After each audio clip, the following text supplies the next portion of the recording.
Number one, we need to have more daily prayer and meditation. We are using a new form of meditation in our church called consciously resting meditation by our own Dr. Kofi Kandwani. Also, we need to look at speaking more positively. Words have power. Yes. And we have to be aware of what we're saying at all times. Read inspirational material. Many of our groups have our own daily devotional guides. We need to program our minds to read something inspirational every day of the week. Because when you begin to speak from the consciousness on the level of what you have already garnered through the reading of the book. Also, we need to sing more peace songs. That's why I like some of the music. We've gotten into kind of a crutch of just the same old song all the time. But there are many songs that we can do that stress peace. And then I want to talk to the leaders just a minute, because Michael talked about the choir, but the choir sometimes has discords.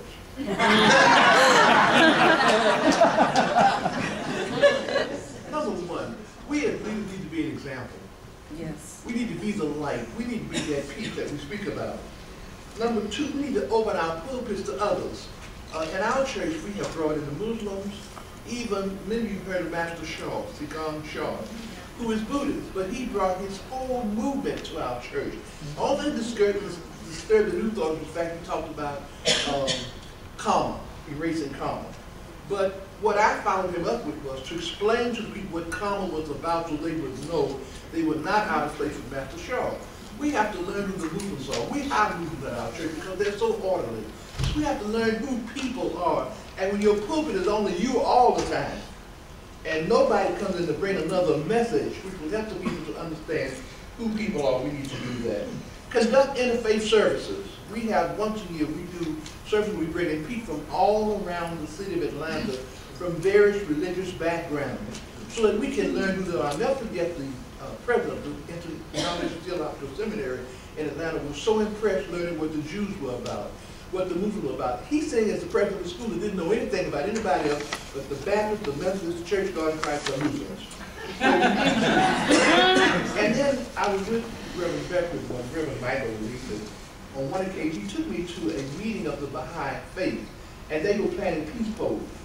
I wanted to know more about the peace polls. I went all the way back to Atlanta and found out we could have a peace poll. We have a peace poll on our grounds with the various languages of various cultures. Plan a peace poll. Get to know who your people are in your community. And then we have another organization called Every Church a Peace Church. We're members of that. We have a peace garden. There are so many ways in which we can involve ourselves so that we consciously reach out and touch others who need to know this. And then this is a real one here.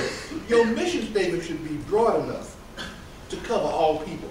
Now our mission statement says secular orientation. Some people, you're not quite ready for it, but you've got to know that all people are welcome in your ministry.